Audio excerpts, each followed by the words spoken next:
I got curious with this Swedish candy na nakita ko. And actually, na-curious ako kung ano ba talaga siya. Kasi mukha siyang gummy.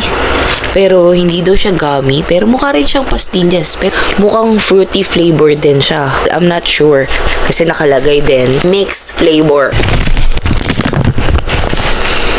Amoy bubblegum siya.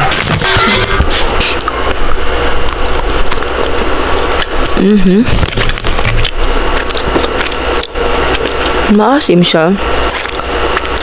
Na parang pastillas yung texture. Hindi milky yung flavor niya.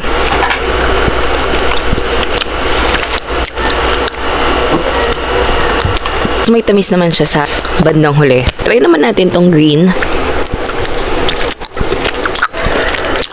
Green apple.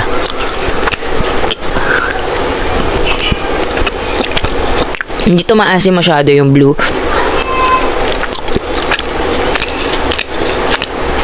Hindi rin siya masyado maasim.